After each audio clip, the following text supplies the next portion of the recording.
And good morning, everyone. Welcome to the Crash the Pond podcast. It is a Monday, March 16th edition. So, good morning, good afternoon, good evening, wherever you are, whenever you are listening to this. I mean, Inclusive.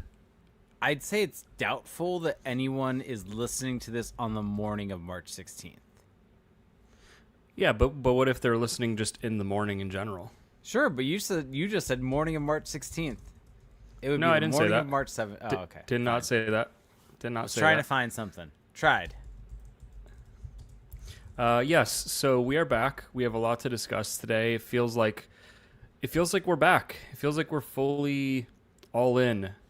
No more comeback episodes. No more nice to see you again. Now we're in the thick of it. Now there's no ifs, ands, or buts about it. People are pissed in the comments week in and week out, whether it be for different reasons, whether they be hockey related or not. And it feels like all that's old is new again, if that We're makes sense. we're back in the swing of it. We are back talking about Ducks hockey.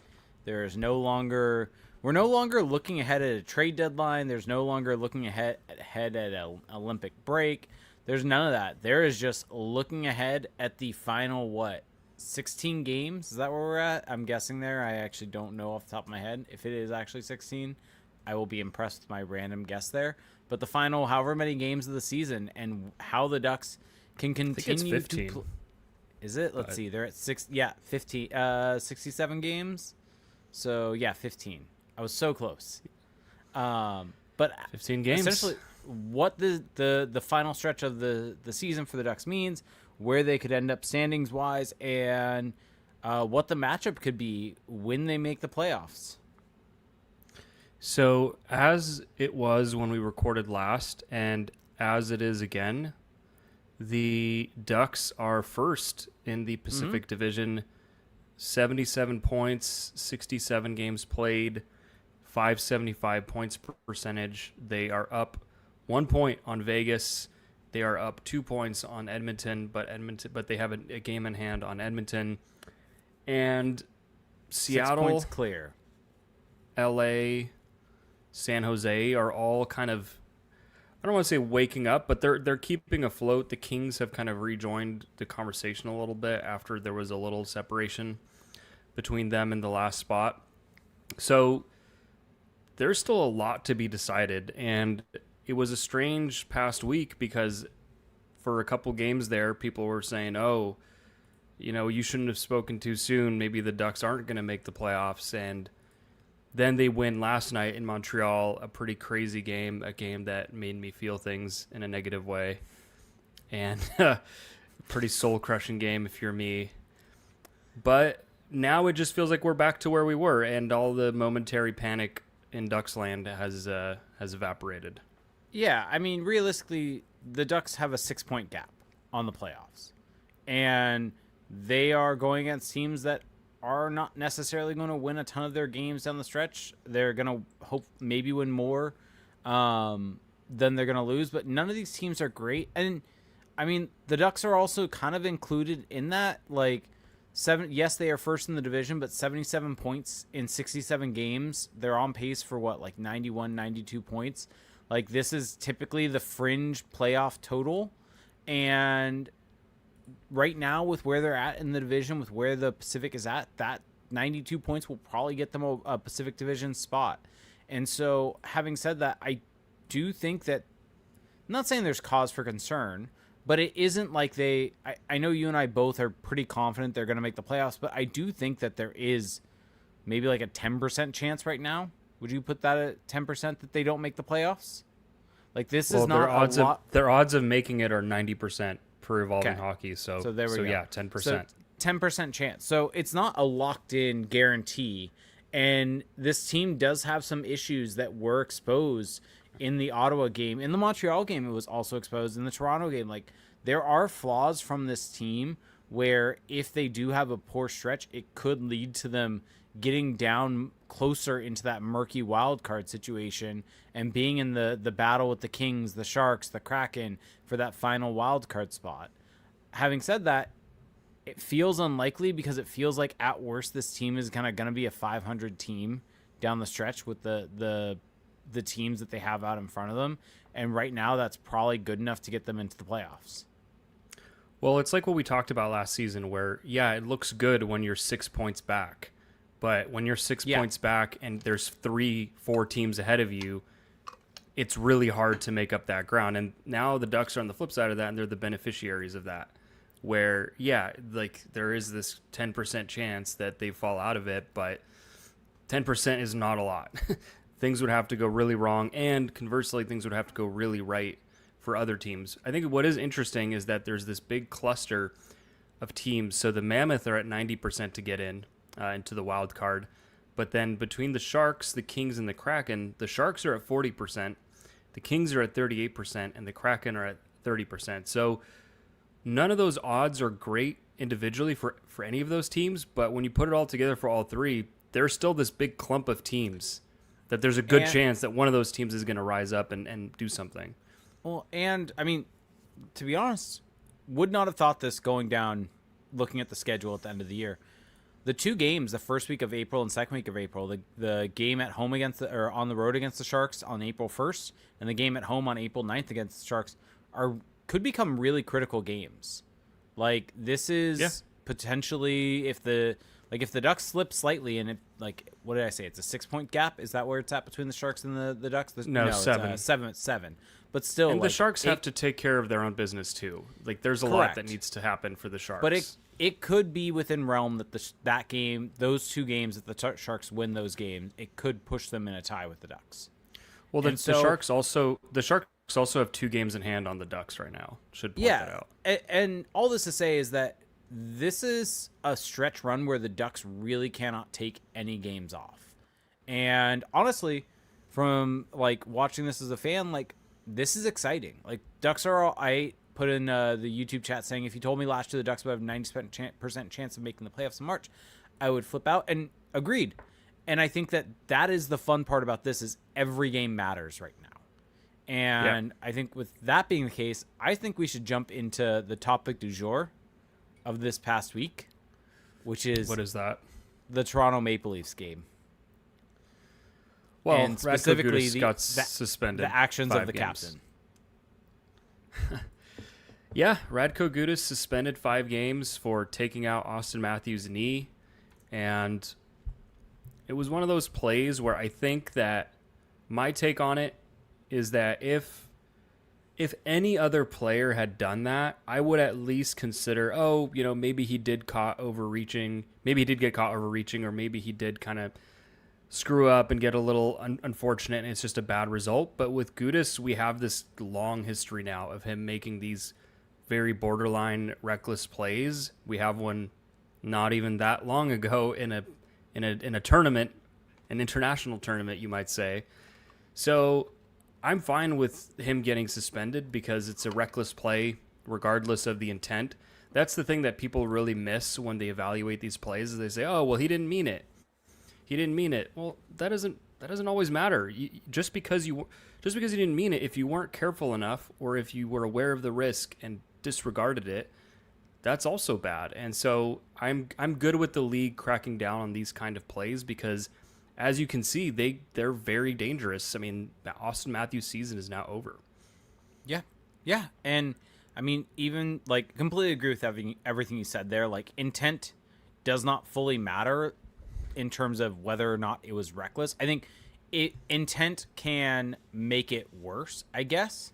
But at the end of the day, I don't think there are many players in this league, and maybe this is me being naive or things like that. I don't think any of these extremely injurious plays come from a guy with having bad intent. I don't think there's anyone out there that says, I'm going to go knock this guy's head off with this hit. I think they are trying to hit them through the body. It's hockey culture. It's that type of stuff. Most headshots, most of that time, are just very poorly timed, poorly executed hits. And I think that's all this was, is Radko Gudas was reaching. He stuck out the knee while trying to reach, and then realizes Matthews is trying to deke and sticks it out further to try to get a piece of him, and makes a really dangerous play by doing that. And it's one that should be punished. It obviously really injured Austin Matthews, where he's done for the season as a result of it. And it's a type of play that really just doesn't have a place in the game. And so really feel crappy for Austin Matthews. And then also just from the, like, I guess removing all of that, right? Removing the suspension, removing the conversation. Like, this is a 5-minute major that changed the game. And when we're talking about individual games mattering so much, making essentially a really poor play there cost the Ducks the game, because the Maple Leafs went on to score on the 5-minute major. I think they scored twice on that, if I'm remembering correctly. And so that took the game from being a 3-2 Anaheim lead to a 4-3 Toronto lead. And the Ducks never really were able to tie the game after that. And that's the difference in that game just from the score perspective. And so he put the Ducks really behind the 8 ball there. And that can be kind of looked at as losing the game. And that's really horrible leadership, horrible play. Like, that, inexcusable is the best way to put it. And I would hope, and now granted, they'll probably view it as the 5-game suspension is his time out of the lineup, and that's it. But from a coaching staff that really harped on with Ryan Strome at one point this season, his penalty and him coming out of the lineup for selfish play from a penalty perspective, like, to me, Gudas should not make it back in the lineup after that play. Now, having said that, that's not going to be the case, but still. Well, that's now the big question, because, yes, I mean, reckless play, he's always bound to do something like this. He did it. He cost him a game. And someone's making the point, he kind of cost them the Ottawa game because John Carlson didn't play. And so now you're down a defenseman. I don't know if he necessarily cost them the game, but you're down a body when you're already down another body. I mean, they had Drew Hellison playing. Like, Hellison versus Gudas offensively doesn't change much. And the issue in that game was they couldn't generate offense. Gudas is better than Hellison this season. Sure. By a lot. I don't disagree. Yeah. So it is interesting, though, because not that I want to move on to more fun things, but yeah, you look at the Ducks lineup right now on the blue line, and you've got the right side with Trouba, who's with Lacombe, Carlson there with Zellweger, and then Moore and Minchikov on the third pair. And that's a pretty good-looking back end. I mean, all things considered, you know, despite the Trouba of it all, like that's a pretty solid group. And so does Gudas make that group better? I don't think so. But he is the captain of the team. We've seen it with Joel Quenneville, where he's kind of hesitant to change a lineup when things are going well. Maybe if the Ducks are winning and they're on a bit of a streak when Gudas returns, maybe he sits. But I still have a hard time seeing the captain being a healthy scratch and sitting in the press box. Like that just feels so unlikely. Yeah. 100% and agreed. What's worse too is just that, you know, when he's out, Moore's playing D, and you have such a better balance with your lineup overall because now you have 12 forwards instead of 11. Yeah, although I don't even like saying 11. Like, yes, Ian Moore is still listed as a defenseman, but when he's playing as a forward, he is straight up as a forward. He is not shifting. That's what I'm saying. When he's a forward, they basically have 11 forwards. Yeah. But yeah, dumb play. That to me is what cost them the game in that one. Like, kind of wide open. They had a good first period and then kind of sat back, and then sitting back and having a 5-minute major to defend cost them this game. Yeah. So it's kind of one of those things where I can't really shake a stick at it too hard because this is what we knew about Radko Gudas. Like, this is just more of the same from him. Yeah. What do you make of the 5 games? Do you think that's the other conversation, I guess, that's happening? Like, do you think it's the right amount? Do you think it should be more? Do you think it should be the equivalent of how long Austin Matthews is out for? There's people throwing that out. Like, how do you feel about it? I don't love the eye for an eye thought process, because what if it really is just an unfortunate result and then you have to sit because that guy... I don't know if I love that. I don't know. I feel like I'm so far removed now from caring about suspensions that I just kind of don't care. But I think that just my gut, I feel like 5 games is just about right, because I didn't really see it as this super malicious or egregious play where there's a headshot or anything like that. It was very dangerous, and it was an injury, a play where an injury occurred, and 5 games, 5 games feels right. I mean, I think 10 game. This is all keeping in mind the precedent by the NHL. I think more than that would have been really surprising for me. And even removing the precedent, I think 5 games is right. I don't know. Is that too soft of a take on Gudas? No, like I think the NHL and the Players Association, or not the Players, Department of Player Safety works within precedents that are set. And I think in large part it's also due to the fact of if it goes to the independent arbitrator, they need to have like this case that's put together of all these previous suspensions that have been there and that type of stuff. And so I think from that perspective, with the criteria that the NHL has set, I think 5 games is about right. That was my gut feel right away, was he was going to be sitting for 5 games. Now, changing the conversation slightly to where I would like to see the suspension at, I think this should be a 10-gamer. That's not saying that that's what the NHL should have given out, that would have been right in this situation with the precedent they've set. That is just personally, like, this is a very injurious play, like Matthews has done for the year. Like, I think a knee-on-knee, especially if they're going to factor an injury where the guy was clearly injured, did not return to the game, and like that should have warranted from my view, that should have warranted a 10-gamer. Like, if I were running the league and adjusting how things were suspended and where those plays were at. I also think in some ways this whole like in-person versus phone hearing and the 5-game max, like it feels like a bit of a cop-out in some ways, because it's like, oh, we're just going to do a phone hearing 5-person so it can't go to an arbitrator. Mm-hmm. We're not going to, so it can't get challenged and it won't, all that type of stuff. And so it feels like they've like set this like ceiling for suspensions. So that's a bit frustrating, I guess, not from the Duck side of it. That's just an overall. It's like, it feels like the NHL uses that as a cop-out at times. I don't know. It's such a weird play for me because the more I watch it, the less I feel like I understand it. Where I feel like the slow-mo makes it look a lot worse. Whereas in slow motion, it's like, yeah, Gudas kind of leans in. He kind of changes his path a little bit. It's not a good play. Well, it's the leading with the knee also for me. Yeah, but I guess he's just reaching, though. Like But I guess I'm not saying it's a good play. I'm just saying 10 games feels like a lot for that play.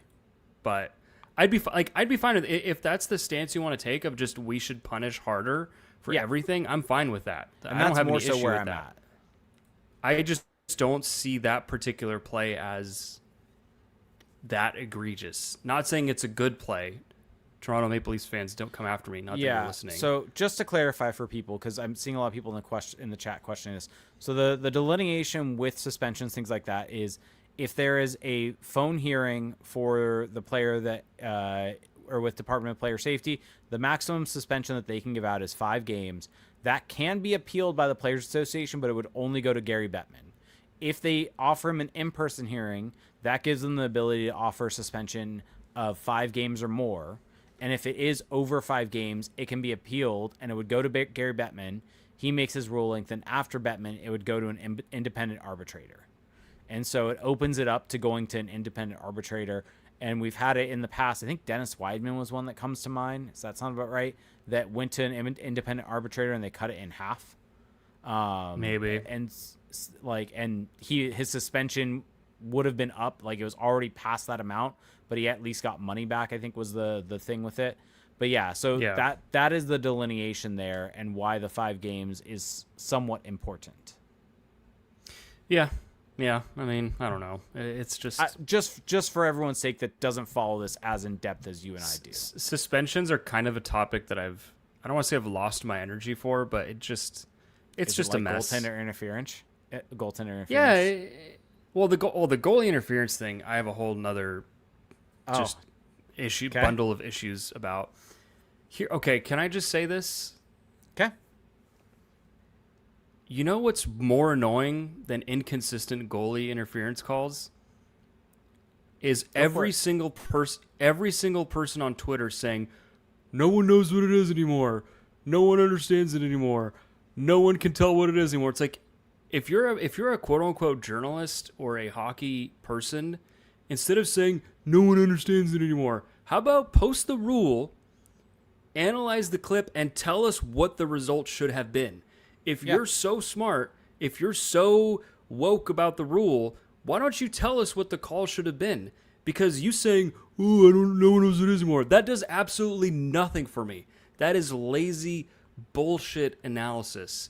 And everyone says it every time. You've been saying it for 5 years. In 5 years, think about how much you could have figured out about this rule to where every single time you could have ready to go analysis about it. Like, it's just a cop out. That is a cop out. And it's really not actually that. And it's not hard. even that complicated. It's not even that complicated. There are there are rules in this world infinitely more complicated than that. Like, we need to stop with this stupid hand wringing. It's honestly this simple.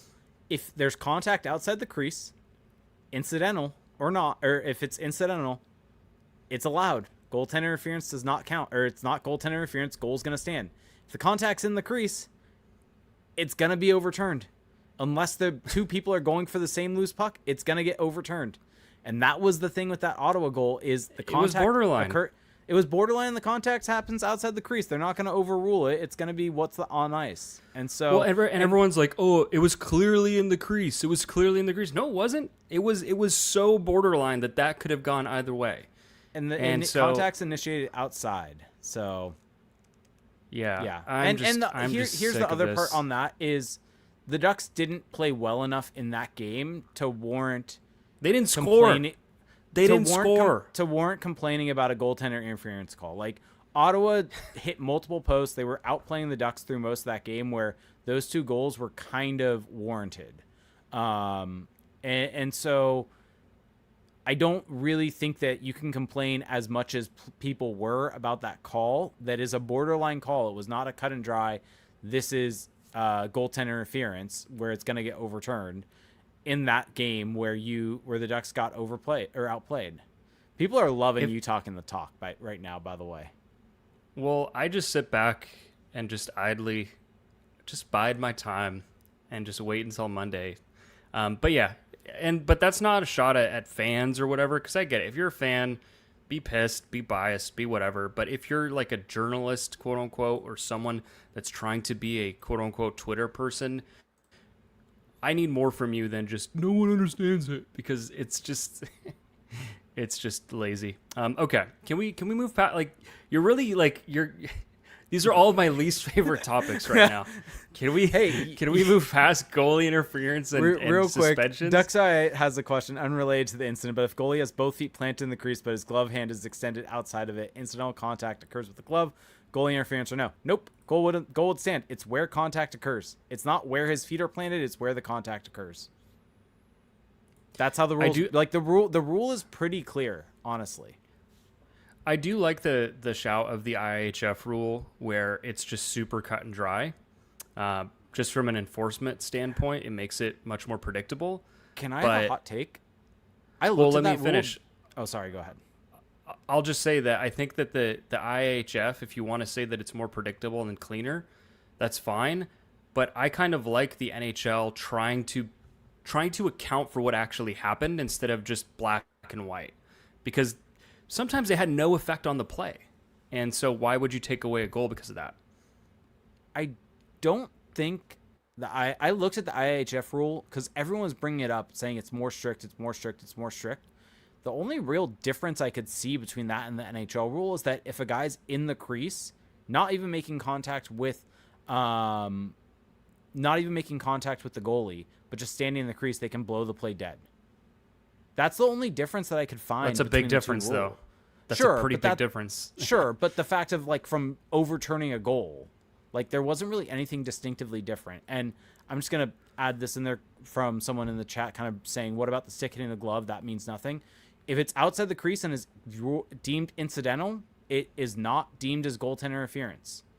It's that simple. And on the play, for instance, in that Ottawa game, you can see, I think it was Stützle, he is back towards Husso, reaches up to try to tip and hits the glove. It's outside the crease. It's deemed incidental. It's going to stand. And that's kind of what happened there. Yeah. Okay, let's move on. Yep. That's too much ref talk. I hate ref talk. I do too. I do No, too, but you love ref talk. these are top. You Well, no, I guess here's my ref talk take. I think refs get too much shit. Oh yeah, sure. That's I'm my fine ref with- talk, I'm, and I'm, maybe I'm fine with that. maybe I defend them too much and defend the on ice rulings because people get way up in arms about all this different shit and like miscellaneous random crap about them, and it's like their jobs are ridiculous and they get the calls right 99% of the time. Yeah, I think NHL refs are pretty good, honestly. Yep. I think that my issue with NHL refs is more of how they / the league have just chosen to call the game, aka interference is basically allowed in a lot of different scenarios, which has always pissed me off. But anyway, I want to get to the real topic du jour.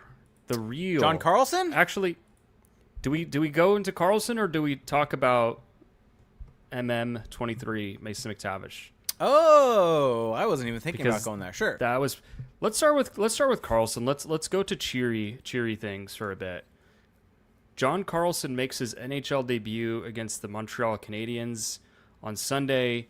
He has his helmet, the orange helmet, the Bauer 4500, very obviously painted, I'll add.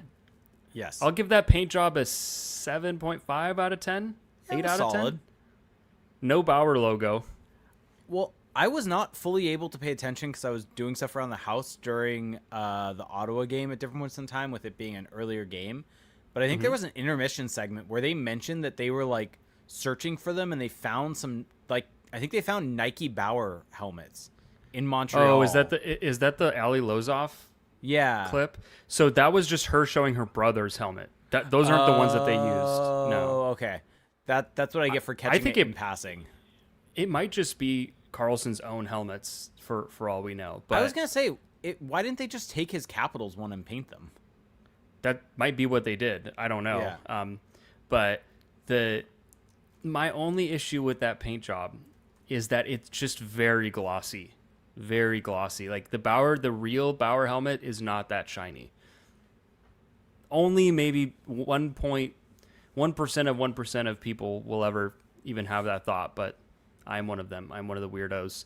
But yes, good for him. Got his helmet and made his debut, number 74, on the right side with Olen Zellweger. What were your impressions of John Carlson as a Duck? I was impressed. I found myself, anytime he was on the ice, to kind of take my eyes off the puck and just kind of watch him completely. Mm-hmm. So my takeaway is foot speed's not there. 36 years old, so to be expected. Okay. But I think does a very, very good job of finding the right time and place to kind of jump into the play. And for not having the foot speed, is not really caught out of position that much. Yes, he jumps up. Yes, guys will have to cover back for him. But he kind of picks and chooses the spots and is very, very creative offensively. Has some warts defensively, but that's kind of just how this team is. So it just adds to the fun element for this team. Yeah, I will say he adds a calming presence to that back end. Yes. On the breakout. He is just you kind of saw it on the goal where he picked up I think it was the secondary assist. Yes. He's just kind of smooth, calm, calculated, moving the puck efficiently. And I feel like that's a lot of his game, where you're right that he's not fast, but he kind of just, it seems like he gets around the ice pretty effortlessly. And I'm not saying that in a bad way. Like, he just kind of glides. He covers a lot of ground without really putting in too much effort. And when he has to, like you said, he can pick a spot and he can press, whether it's to seal off, the play at the opposing blue line or to step up at his own blue line. And then with the puck, you can just tell that he's broken a puck out. He's put in his 10,000 hours of breakout hockey. Like, he just knows exactly what to do. He's calm under pressure. And you're right, though, that he jumps up quite a bit. I don't know if you noticed it, the play where he just kind of abandons the offensive blue line and goes straight for the opposing net. I was like, oh, okay. I love this. I love to see this. This is chaotic, but it's great. So I love the aggression. What I will say, though, that what I like maybe the most about him is the effect he might have on Olen Zellweger, because I feel like Zellweger looked really good next to him. I feel like the mobility of Zellweger kind of was allowed to shine because Carlson isn't as fast, so he was really covering everywhere for Carlson, but also Carlson can feed him. So this could be a good opportunity for Zellweger. Let me ask you this. So I'm trying to think about the guys on the team. I think Jackson Lacombe makes a good breakout pass. I think Ian Moore can make a good breakout pass. Ian Moore's my favorite for that, yeah. Minchikov and Zellweger, they in some ways rush the puck up more, and that's where they end up dangerous. Not so much with the breakout pass, but with getting the puck up and transferring it up. But I think John Carlson adds a different element with his ability to break out the puck with that first pass, with kind of not necessarily looking to charge up ice with the puck like some of the other defensemen on the team, but more so looking for that passing lane. And I think that is element that this team hasn't necessarily had for this season. Yeah, he's just a very steady, kind of traditional offensive defenseman where you're right, all of the Ducks' quote-unquote offensive defensemen are much more modern in the sense that they're so mobile, they look to attack, they look to carry the puck.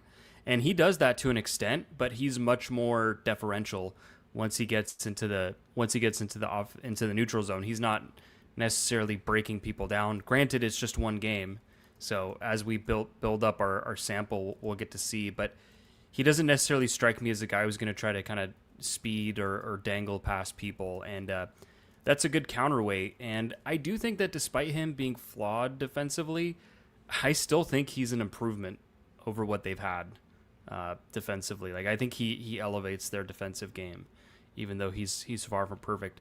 The one thing I really want to talk about, though, with him is we only saw one little glimpse of it, but what did you think about him on the power play?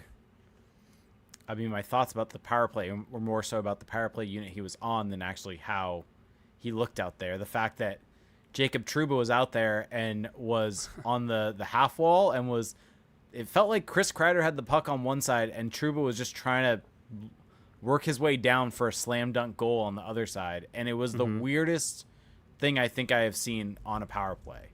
And that was more so my thought than anything John Carlson did.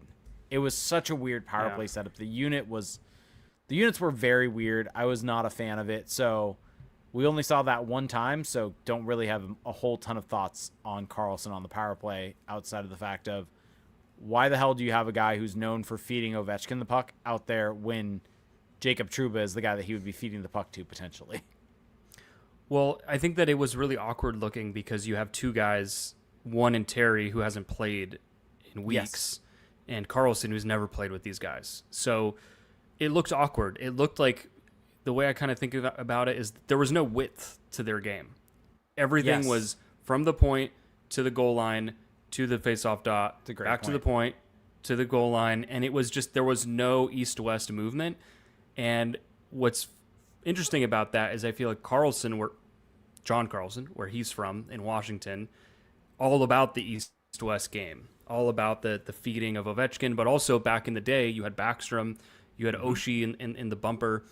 And so in those 2 minutes, as it was rolling on, you could see Carlson kind of like there was a gear in his head turning of, okay, something needs to change here. And at one point, he actually drifted over to the left circle, and he was in the Ovi spot.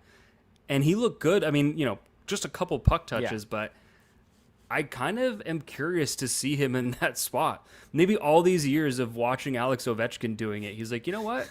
I could do that. Yeah. Yeah. So it looked messy. It wasn't great. Yes. But it was, there were some little tinges of encouragement for me with that. Yeah. We do need to keep banging on the drum, though, of why is Jacob Trouba even on the power play? Why is he even on the power play? Like, if you want him at the point for whatever reason, if you think that having a shot like that makes sense on a second unit, fine, whatever. But on a unit with John Carlson, Troy Terry, what was it, Leo Carlson, and Chris Kreider? Was that the unit, right? Yeah. I think. Like, yes. Why is Trouba out there? Like, it's not even like he's not going net front either to, like, provide a screen. Like, it's just, like, what are we doing here? Yeah, I'd rather see Granlund there than Trouba. I mean, I'd rather see Gauthier I'd rather see a lot of guys there. Who? Yeah. Gauthier? Well, ideally, I was going to ask, who is your top unit if you had to pick 5 guys? Gauthier, I think, has been working well with on the half wall on his off wing. So he's on the right side. I would say Kreider net front for his ability to tip pucks. And then Carlson, Terry, Carlson. Yeah, I think that Carlson and Kreider are the locks. And after that, you can really play around with it. I think Which Carlson? Well, Carlson, the defenseman. Okay. John Carlson is... Well, yeah, because I don't think Leo Carlson is a lock for the top unit. I didn't know which one you were going for there. You could make the argument Leo Carlson should be a lock there. Sure, but I would put Kreider for his net front, and then the 3 remaining guys, I really would like to see Beckett Seneca out there with Carlson, John Carlson. Would really like to see Cutter Gauthier out there. For me, it would be Kreider, John Carlson, and then 3 of the 4 at any given time of Gauthier, Leo Carlson, Troy Terry, and Beckett Seneca. That would be my swapping. I'd be fine with swapping Terry off mine for Seneca. I think Terry. We should get to Terry a little bit. Terry's so good in open ice. He's so good on the rush. Like, he's so good at transitioning the puck. I think the power play is probably one of the weaker aspects of his game, where it's kind of about east-west movement, about set plays, and that's not necessarily where he thrives. He doesn't have the hardest shot. He more so is good at manipulating players, and I just wonder if it's better served on a second unit with some other guys, and you put Seneca there. But on Terry, like, holy crap, he is so good. Like, yeah. I think he's been hurt so much that you kind of forget the impact he's had on this team, and just how, like, it almost feels like he's the forgotten man for the team this year. And then you look at the point production for the season. I think he's at a point per game, or after last night, should be over a point per game. Let me just double check. He's at 48 points in 47 games after last night. Like, production wise, it's been there. Impact wise, it's been there. And I think you watch that game against Montreal, and it just felt like, especially after the game against Ottawa, where the Ducks were really stagnant offensively. They weren't able to get much on the rush, partially due to how stout Ottawa is defensively. And then in zone, they weren't really able to do much. And then contrast that with Troy Terry, and just on that first goal, just his ability to, like, enter the zone with the puck. And that, to me, is one of the things with Troy Terry that's one of his most underappreciated skills. It's one of the things that I think if you don't watch hockey in the way that I think a lot of people that listen to this show and us two watch hockey, you kind of don't pay attention. You don't see it. You don't appreciate it, because all you look at is the big goals, the fancy play, that type of stuff. But his ability to just enter the zone with speed and attack, and then make a play off of that and create dangerous opportunities just off of that, is such a high level and such a unique, or not unique, because it's something a lot of high-end players do, but it's such an important thing for NHL players that not everyone can notice. And I do think that this Ducks team kind of misses that without him out there. Like, Leo Carlson, when he gets the legs moving, can attack. Beckett Seneca is very shifty at different points in time. But I think Troy Terry is just such a reliable puck mover into the offensive zone and creating space for others by doing that in a way that no one else on this team really does. Yeah, and it's crazy how different the lineup looks when he's in, because you're adding a top 6 forward. I mean, they've been without a top 6 forward for a long while now, and now you have a top 6 with Kreider, Carlson, Terry as your top line, Killorn, Granlund, Seneca, and you can move Gauthier around. You can put him in the top 6. You can put him on a third line. You can put Terry on a third line. Like, it just gives you so many more options. And yeah, he looked great. He looked exactly like how he's always been. I do think that there were times where you could tell he was a little, not timid, but he was just he was a little, like, not going full bore into corners or into contact. But I'm just assuming that that's a product of the long layoff and of the injury. But yeah, he makes them such a more dangerous team. And I mean, I think what's fun with Terry is he really just completely fits everything that they do. I mean, it's straightforward rush attack, and that's him to a T. Well, and so it's fun to see him thrive in that. I mean, finally, after all these years for Troy Terry, I feel like he's finally hit his hockey heaven. Well, I also think, like, I think as someone, we've been doing this podcast for however many years now. I think he's the only player that we would have talked about. Was year 1 when he debuted, or was that year 2 of this show? That was year 1 when he made his debut in Arizona. That was our first season doing it.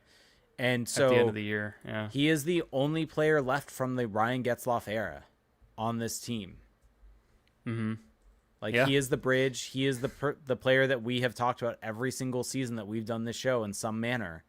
And I think to see someone go through the entirety of the rebuild and at least be here to see the fruits of his labor and be a major driver of that, it's fascinating and really cool to see, and really, really happy for him. Yeah, he is the last link between that era of Ducks hockey, which we kind of, that's, at least for me, that's the era that I came into, was Getzlaf, Perry, Kessler, that whole era, and this era. And if you really want to play it all the way out, he's really the last link between the Ducks past, because everyone else kind of just, was either drafted or came in through trade. And so it's a really, How many players would have worn the Webb D jersey on this team? Dostal, a lot did. Half? Under half? A lot did. Just go through the lineup. Carlson did. Terry did. Killorn. Yeah, Carlson. I for some reason I was thinking Gauthier, Carlson did, but yeah, never mind. Harkins, Washi, Vetrano, Lacombe. Yeah. Harkins did? Yeah, wasn't he on the team last season? Last season they didn't wear the Webb D. Oh, that's right. I forgot. Yeah, then maybe he didn't. I don't know. I don't really care. Yeah, fair enough. Did Dostal ever play with Getzlaf? He must have. I think we already talked about that once. Yeah, I think there was one game that he played. Yeah, but that doesn't really count. Is Troy Terry the last player to have played with Corey Perry on the Ducks? Has to. Maybe Dostal did. I don't think Dostal did. I don't think Dostal was with the team. I think he was still in Finland. Someone looked that up. But yeah. So yeah, Terry's back. But the elephant in the room, as we talk about the lineup and just kind of who can fit in and the effect of Terry, is who is not there. Mason McTavish, going from, I kind of laid it out the other day, but he started off as the second line center. Then he got eventually shifted to the wing a little bit, to then against the Canadiens on Sunday, a healthy scratch. And a real healthy scratch from what it sounds like. Quenneville talked about how, maybe the time away will help him and all this. And so we've been talking about it the last couple of weeks, and maybe people were a little confused or thought we were being harsh on him, but clearly the Ducks coaching staff agreed with what we were saying. He is not playing for this team right now, and given that the Ducks just won, if they continue to win, I wonder when he gets back in, because we know Quenneville doesn't like messing with success. Yeah. I think with Mason McTavish, it's an interesting thing where I think you both, whether you view this as a good thing or a bad thing, I think both sides of that point have valid reasonings behind it, if that makes sense. I think when you purely look at on-ice play, he has not been that good this year. Offensively, no. Offensively, he's been okay. I think in large part that he's been worse than he has been in prior years, but not significantly so. I think in reality, I mentioned this last week, but this is just kind of who he's been, but it just feels like it's under more of a microscope now that there are players playing significantly better around him. And so you kind of don't have a bit of a cushion. You're being compared to peers that are outperforming you and aren't really, and you look worse as a result of that. And so I think that there is a lot of justification of taking him out of the lineup from that side of it. I have a hard time of that justification being for a Jeff Riviere playing or a Tim Washi playing or things like that. But the argument is what they said with Ryan Strome, of that they want guys that play bottom six type players. Mason McTavish hasn't necessarily been that. He doesn't play the strong defensive game. He hasn't ever really been that. And that's a common misconception kind of about his game. Now, having said that a little bit, I think if you are of the mindset of this is a younger player and he should be in the lineup, and also from the Ducks' perspective of trade value, like if you're going to look to trade him, this is not great from his trade value perspective. And so I think that either way, whether you think it's a good or bad decision, I think there are justifiable reasons for either of those views. Can I just say it? Sure. Can I say it? Go for it. Jeffrey Viel is playing better than Mason McTavish right now. Sure. Just straight up. Just I straight think up. that's fair, but long term, Removing everything. You want Mason McTavish playing over him. And McTavish also does add an offensive element. Like, for everything with Jeffrey Viel, I think he has 3 points as a Duck. You're right. Like, but like shift to shift, though. Sure. One guy is impacting the game way more than the other. And the thing with McTavish is that he gets his points and he is skilled, but he's also playing in the top 6, like that's what you expect from him. I don't know how much credit necessarily he gets just for that alone, but it's a fascinating situation because Mason McTavish, we've known it, we've seen it, is a flawed player. Every player is flawed to an extent, even the best players. If you really get down to it, there's things in their game that you can nitpick. So it's nothing new. But I think with McTavish, what's really stuck out this season is just his skating, just the lack of speed, the lack of agility. And it's so strange because it's in a system that you would think is so conducive to his strengths because he's so good at open ice. He's so good at making plays, at getting shots through, and at creating.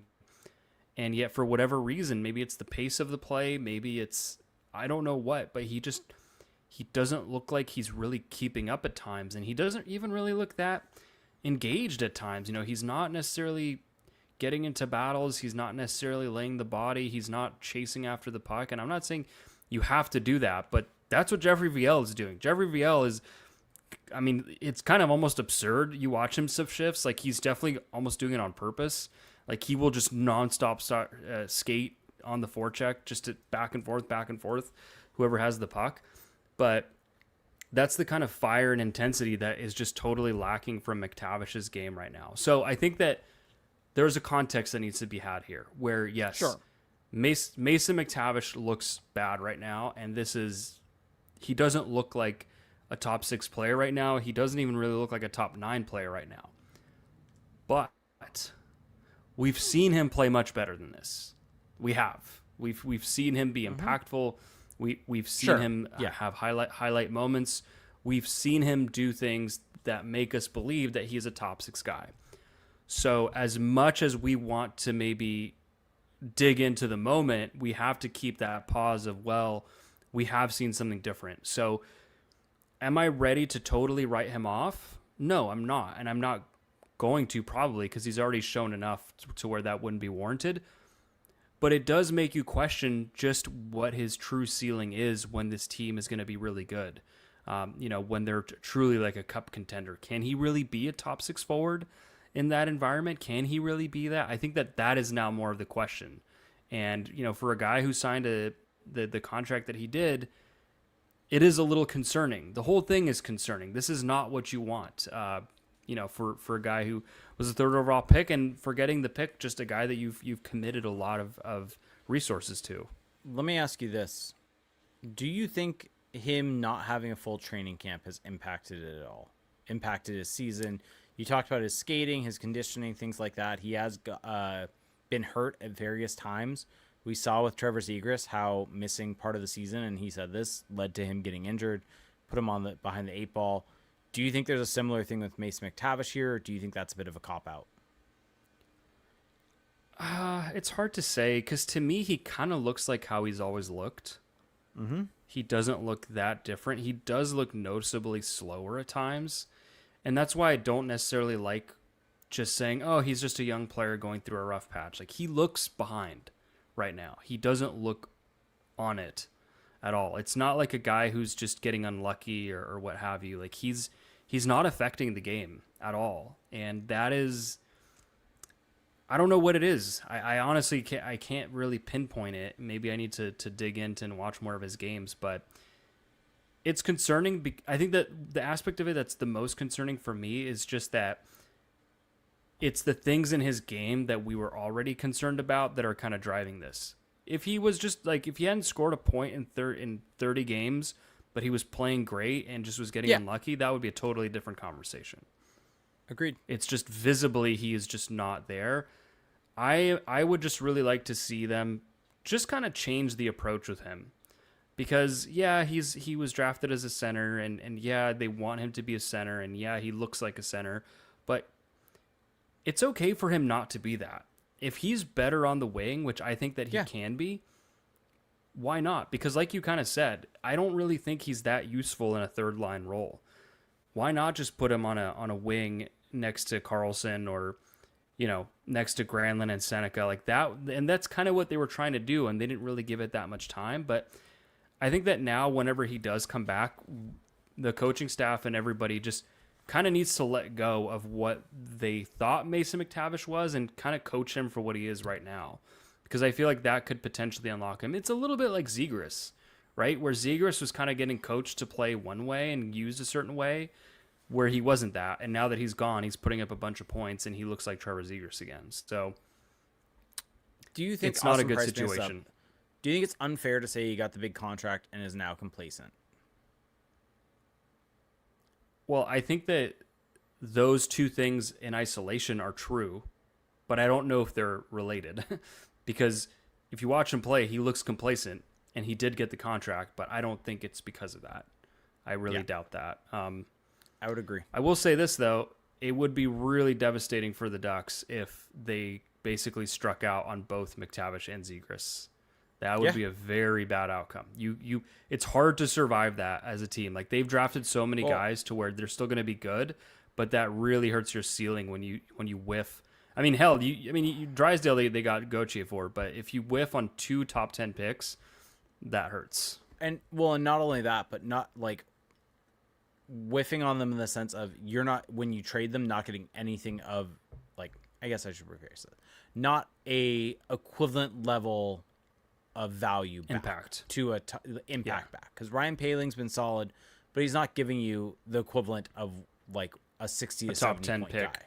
Like and so like that's the thing here, is that I think he could still become a solid enough player, but if he gets traded, you need to get something of value back. Yeah, and someone brought up in the chat, that, and this is something I've said to you off the pod, but it's a pattern with him now where it feels like the last 3 years, there's always a stretch of everyone's wondering, oh, is he hurt? Is he hurt? Is he playing hurt? And so if we're having to ask that every single year, that's not a good place to be. So, and for people saying that McQueen is a good insurance, McQueen hasn't made the NHL yet. You can't assume that that's insurance until the guy actually plays and shows you that he can be that. So it's not good when your picks don't pan out. Yeah. All right. Want to get some questions? Yep. All right, here we go. We're going to start with our Patreon exclusive Discord. Go to patreon.com/crashspawn. If you subscribe at the $2 tier, you get access to our Discord, and we will read questions from our podcast questions channel first. Brad said 3 questions. Looking at the Ducks' current roster, including healthy scratches, who is not on the roster everyone's going to be on the roster on April 1st. Trade deadline's gone. I don't foresee anyone being sent down. You can extend your roster. There's no roster limit, so I think everyone's on the roster that's currently on it on April 1st.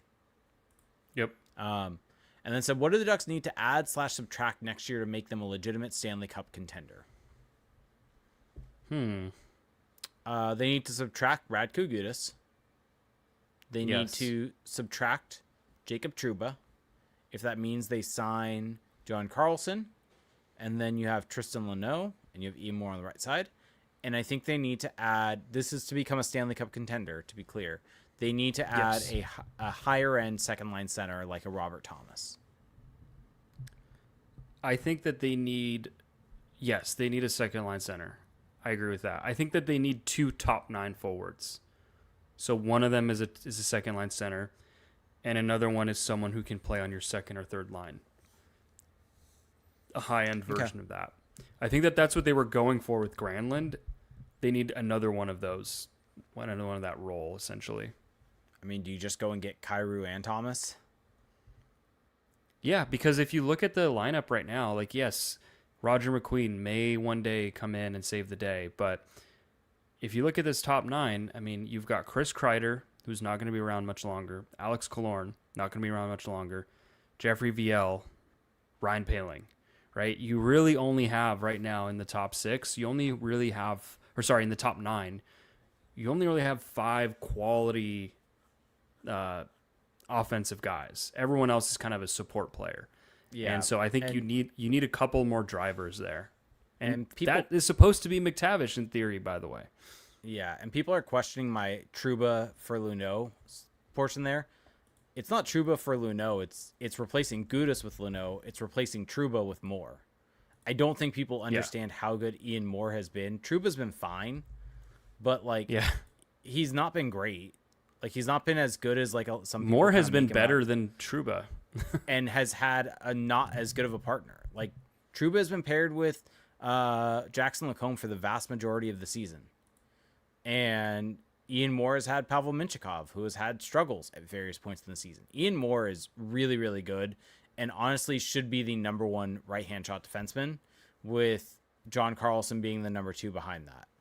And then you have Tristan Luneau sliding in as your 6th defenseman.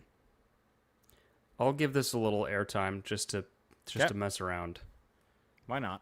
Is a goalie on that shopping list? No. Number one or 2. I think environment. I think Husso's been good as a number 2. I think Dostal is great still. I think the environment is very not conducive to goaltending in Anaheim. Like, can I say this? The Ducks are what everyone thinks the Oilers used to be. Just they have better goaltending. Yeah, actually. Like the Ducks are like a fire wagon. Elite offensively, awful elite defensively. offensively, awful defensively, but they are as if the Oilers, like pre-becoming a powerhouse, had great goaltending. Yeah, and I think that Dostal has struggled with that at times. Yeah, I think he's still playing fine. Like I don't think he's playing bad right now. When did the Olympics end? When did they come back from the Olympic break? End of February.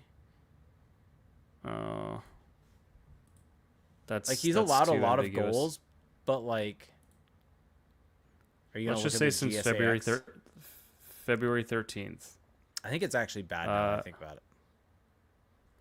So since February 13th, and I don't know if this is the right date, but whatever, we're going with it. It's like February. He's still sure. He's still a positive GSAX. He's still It's not huge, and his save percentage differential is positive as well. So he's just been kind of average, but he's been fine. You know, I will say this though: John Gibson has had a really good season. I think he's in a much better environment in Detroit, though. He is, but I mean, they'd be a lot better of a team if they still had John Gibson. I think that's. I mean, actually, it would be interesting to see Gibson in this environment. I mean, I guess we've kind of seen it though. We have. It's bad. We've definitely seen it. It's bad. We've seen. But the thing is that Gibson was just good last year, and so now it's like, well, could he be good again now, even despite a bad environment? He also didn't play as much last year, so I don't know if as a starter in this environment. But I think that the Ducks, for the Ducks to be a cup contender, they do need a backup just to get a better backup just to get them through the regular season. Husso's been fine. His numbers, I think, aren't horrible. It's funny. Husso's actually been one of the best goalies in the league since the Olympic break. So I think there you go. Yeah, exactly. Let's see. Hive. Brad also said, "How soon do you project that happening?" I think another good I don't think it's next season, but maybe the season after that. Yeah. Dr. Plantward said the Ducks' young good players and McTavish are also really bad defensively and seem to not have made much improvement throughout the course of the year. Looking towards next season, how do you think this improves?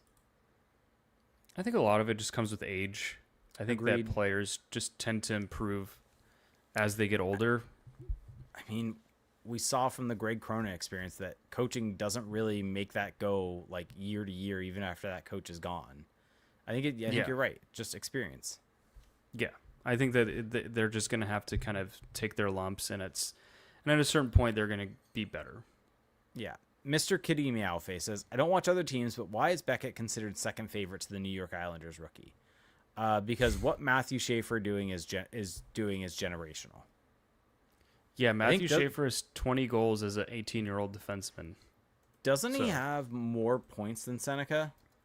No, Demidov leads. Maybe, I don't know. He? It switches back and forth between Demidov and Seneca, but... let's see. But Schaefer's Schaefer's at 48 points. Seneca's at 51. Demidov's at 52. If you have a defenseman who is very young for his team, like he's one of younger the than youngest both that those can come guys. in, younger than both those guys. 48 points in 67 games. Like the guys that vote on this care about plus minus, and not that I really do, but he's at plus 14. Like that. That's why he's also got Ilya Sorokin back there. But yeah, sure. But that's why he's going to win that award. And he also asked, does Quenneville have a shot at the Jack Adams Award? Yeah, he definitely does have a shot. I think. Is this one of the ones that the broadcasters vote on? Is the Jack Adams? I always forget. I honestly don't know. Who votes on what? But regardless, I think there's going to be some narrative stuff with Joel Quenneville and people wanting to vote for him from the hockey culture side of it. Well, we talked about it last time. There's so many candidates this year. That's the thing. Yeah. Like, however you want to go. Like, I think if you're looking for a bad team finally making the jump, you can't put Quenneville over Lindy Ruff. Yeah. Like, you just can't. Their turnaround, the Sabres' turnaround has been insane. Dan Muse also is in that conversation. The fact that the Penguins were expected to be the worst team in the league. Also, can I just throw in a little something that people are going to hate me for? Nobody in the Pacific would be in the playoffs in the East. Yeah, no, it's true. The Ducks have a negative goal differential. Yes, they've had a surprisingly good season, but things have broken right for them as well. And so now people are going to hate me even more, but if you really look at Quenneville's decisions day to day, it's hard to tell what he's doing necessarily that's making this team better outside of just letting the kids roam free. So I'll just leave it at that. All right, here we go. Let's see. Darkwing Duck brings up, though, actually, Ducks are also top 10 in wins. It's almost literally just lack of OT losses. I mean, part of that is they have a ton of overtime and shootout wins. They are 14th in wins. They are? Okay. Never mind. So scratch that. They are not top 10. Lisa says, Zegras returns to Anaheim this Wednesday for the first time since being traded. What is your favorite Zegras Ducks memory? It's for sure the Michigan goal when he returned against the Kraken and Ali Lozov asked him to score a Michigan goal for her. I mean, for me, it's always going to be the Zegras to Milano. Sure. Because I watched that live, and I was dumbfounded when I saw that. And that was during the shutdowns and everything, so it was a breath of fresh air. I was working at I had to go in office. I remember listening to that game on my phone through my car of the ESPN call, and just being so confused as to what happened. Not looking at my phone because I was being a good driver, and having to try to understand through John Buccigross and Ryan Callahan. Tough. And trying to understand what happened without being able to see it. It was insane. Another one I'll throw at you is the game-winning goal in overtime where he tossed the stick into the crowd. Was that against the Capitals, I think? I think so, yeah. That was a good one. Yeah, agreed. All right, Malarkey said, Friedman on the 32 Thoughts used Swayman's struggles last year as an example for McTavish's struggles this year. Swayman signed his contract really late and had a somewhat ugly contract battle. McTavish signed really late and seemed to be stuck in the mud. Is McTavish signing solely a factor in his poor play? It's just unknowable, honestly. But it is a trend now with Ducks players, and this happening with Zegras and Drysdale. Yep. We saw this happen, so it's possible. I can't rule it out, but what I'm seeing with my own two eyes. I don't think it's because he missed camp personally, but unknowable. And then he also asked, who of the top three Central teams do you think the Ducks would have the best shot at beating in a playoff series, and who would the Ducks have almost no shot at beating? I mean, can Can I give a one that's going to piss people off? Sure. Do they have a shot of beating anyone in the Central? I was about to say that in the top 3 in the Central. I like the shot. Minnesota, maybe, but not really. Minnesota's really good. Dallas is insane right now. Is Glenn Gulletson someone that should be considered for the Jack Adams? Is he a sleeper for that? The Stars are weird to me because their numbers haven't been great throughout this, like, on the season as a whole, but they've been really good lately, and it's really pushed their numbers up. I wouldn't hate that, but isn't this just kind of what they were expected to do? Like, what has he really changed for them, I guess? I don't know. So I don't watch the Stars enough to have an answer for you, honestly. I'll say this: I think that they have zero chance against the Avalanche. I'll just put that out there. I think that they would have a fair enough shot against the Wild. I don't know the Wild's numbers since they got Quinn Hughes, but on the season they're kind of a middling team at 5-on-5, and so it all, of course, goaltending will have a lot to do with it. But I could see the Ducks pushing the Wild. I'll go with that. All right, let's move on to Drake Duquesne said, "What do Leo and Cutter's new contract look like this summer?" A lot. 8 years at a lot. And if the Ducks really... keep talking. I found the AFP analytics for this at one point. Okay. Yeah, like, it should almost be a blank check of whatever you want. Not to that level of, like, 15, 16 million. But, by the way, I guess they are 10th in wins. People are saying in the chat, and it looks like that is correct. What does that mean? Mike quickly. The Ducks are 10th in wins. In what kind of wins? Regulation wins? All wins. They are... I see what people are... Yeah. Oh, okay. Okay. Yep. 1, 2, 3. Yep. 7, 8. I did the... It's yeah, because there's a 14... It's because there's a 14 The next 14, to their name. The 14 screwed me over. Hey, I'm talking and clicking and scrolling We do a lot. We multitask. Trying to read the chat. What's That's that? What's that one page that rips everybody off? Pawn Press, yeah.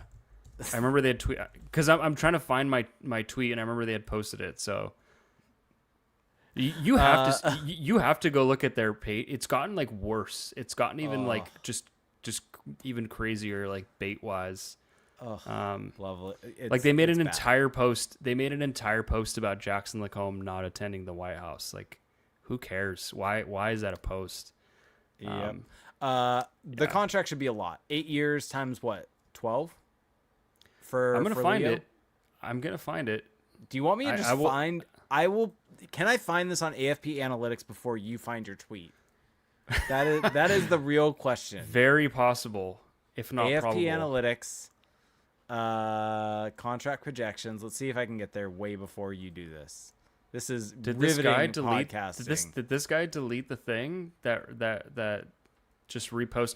Oh, because he didn't. That's right. He didn't actually post my tweet. He just copied everything I said word for word. That's right. Okay. Because I was like looking for my own tweet, but I have to change my mindset. All right, I found it. All right, here we go. 8 times 10.92 for Leo. For Leo, I think it's gonna be higher. Maybe not. I don't know. I mean, it's hard because he doesn't have leverage. You signed that. And then Cutter is, wait, I'm so confused. Well, it's hard too because that's from. It gives like, 2 different ones for Cutter: 7 times 8.5 or 3 times 6.3. Mm-hmm. For Gauthier. It's funny because I don't even know if this is true, but this was a post from Pawn Press in November. And it was a quote from Verbeek about McTavish saying that he's thinking too much, that his feet aren't moving, and that he turns over the puck. Now, who knows? Because, I feel like these quotes are always taken out of context, but that hasn't really changed since that time. So, yep. All right. So there's the contracts. I guess real quick, we're getting low on time here, but Twitch, YouTube, let us know if you got comments. If you're listening to this podcast, go check out those places, like, subscribe, all that different fun stuff. Also, Connor said in our Discord, "We sure?" Question mark. Nope, never are. Yeah, yeah. All right. Well, we wait for some questions to come in. I think there was one earlier. Yeah, it's hard for me to scroll up. I need people Austin to Price make my life earlier easier. said. Austin Price said that, to my point earlier about coaching versus what the player is versus what he currently is, can McTavish be slotted as a 3C and just feast off of lesser players and weaker defensive pairs? Here's my question in return. Are we sure he can even do that? Is he not one of those lesser players or weaker?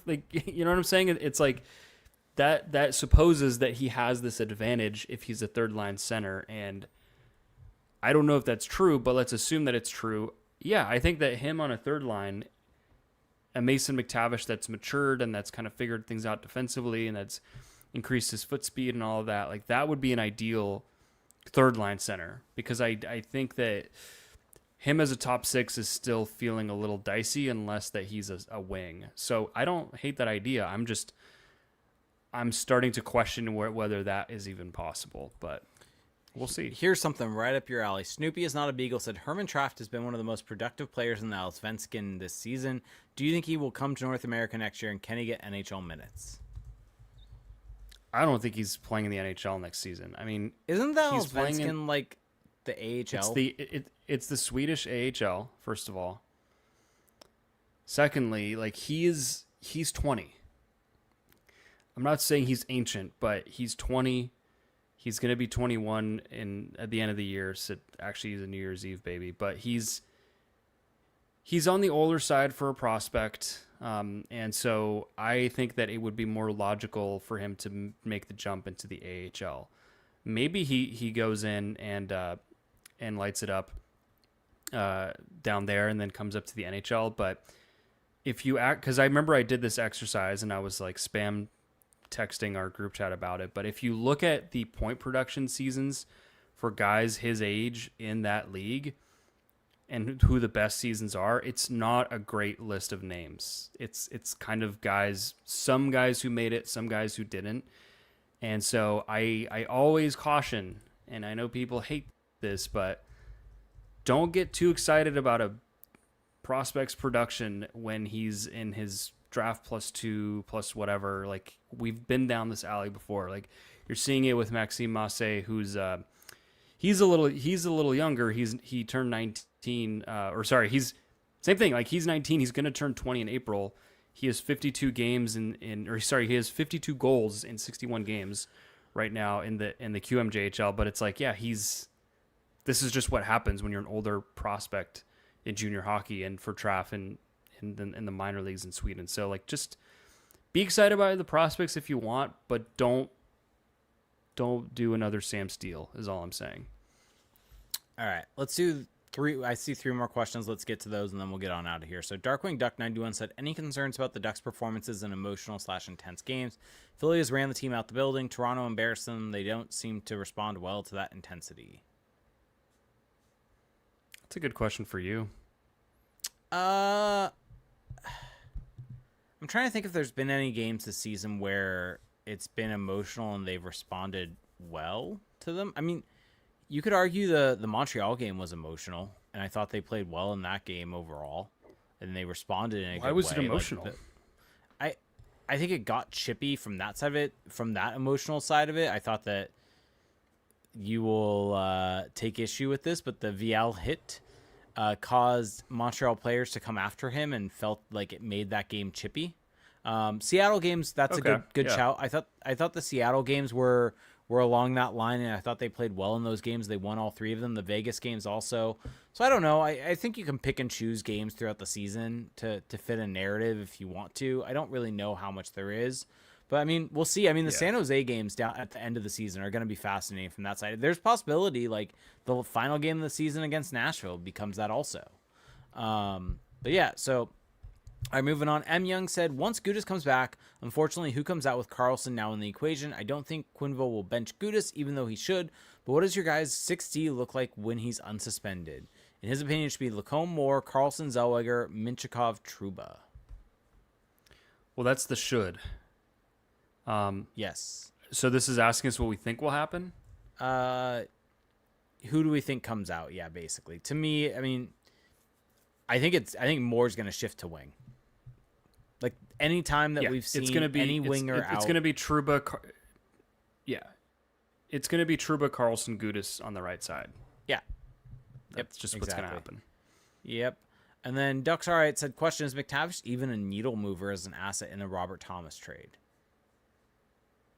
I think he still is. I mean, now he's less of a needle mover, but Yeah. I think he still is. Yep. I guess we'll end with this one, actually. So one more. How far away, this is from YT Frobro 215598, says, how far away is McQueen? Does he get a cup of tea at the end of the season, or do the Ducks wait to sign him till next year, end of season? I think he still needs another year of college. But I don't know how the Ducks, I have no clue how the Ducks feel about it. Because I don't think he plays, right? Like, they're not in a playoff chase necessarily. I mean, but it's like, you can't afford to just give him a game. Like or the two, only way you or give whatever. the only way you give him a game is if you're locked into positioning come that Nashville game. Yeah. That's the only way that you give him a game, is if you're locked in down the stretch and there's nothing that can really happen one way or another. But even then, like, the one thing to consider is, if he plays a game, he can't, like, if they sign him to his ELC and plays a game, he can't go back to college next year. So they need to weigh that situation of, is he going to come out or is he not going to come out? And that's part of this conversation. I would rather see him play college hockey again next season than go down to the goals for a year. I would agree. I mean, I just don't think that the AHL and the goals are beneficial for forwards, especially. And it's not a great development just let league. It's just not a great development league. And I think that McQueen, we can't forget that he did not play a lot his draft year. Like, give him the time to really fill out, to really grow into his game, and give him those games at the end of next season, and then he'll really hit the ground running. Like, there's no reason to rush this guy. Yep. All right. Why don't we wrap this thing up? Okay, so that will do it for tonight. Someone is saying in the chat that the goals are generally not a good environment. I think that they're bad again this year. Are they? Oh. Is it time to ask questions? Remember the Matt McIlvaine hype? Yeah, you were all on board it. I was. I feel like a moron now. You were like comparing him to Sean McVay. God, that is just one of those takes that is going to age like milk. We talk enough. We have bad takes. It is what it is.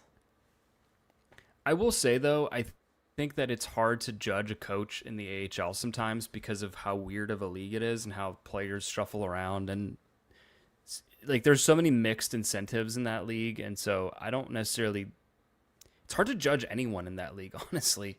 But yeah, they're 14-26 and they only have a -2 goal differential. So maybe I spoke too soon. Maybe they've taken a step forward. And yeah, they're in a playoff spot, but keep in mind that it's like 6 of 8 teams make the playoffs, right? Everybody I think it's like 7 of Pacific. 10. Yeah, it's like everybody gets in. So I don't know if I necessarily buy it. Is there room for Matt McIlvaine as an assistant coach? I mean, no, there isn't. Sorry, bud. But okay, anyway, thanks for listening, everyone. This was a blast. If you want to support us, go check out our Patreon, patreon.com/crashthepond. You get access to the Discord server, which is a ton of fun. That's just for $2 a month, and you get to connect with other diehard Ducks fans. You get to connect with us. You get to chirp me when the Ducks play the Canadiens. Haha, laugh it up. Do what you got to do. That's for $2 a month. And then you can up that pledge to $7.50 a month. You get 2 bonus podcasts a month where we go more in depth about the team, about the rest of the league, and where I do my videos. I'm going to do a shift by shift video on John Carlson, so keep an eye out for that. That's at patreon.com/crashthepond. You can also leave us a rating and a review on Apple Podcasts. You can subscribe to us on Spotify. We greatly appreciate that. And also subscribe to us on YouTube. Follow us on social media. And with all that being said, thank you for listening, everyone, and we will talk to you soon. Have a good one. Bye.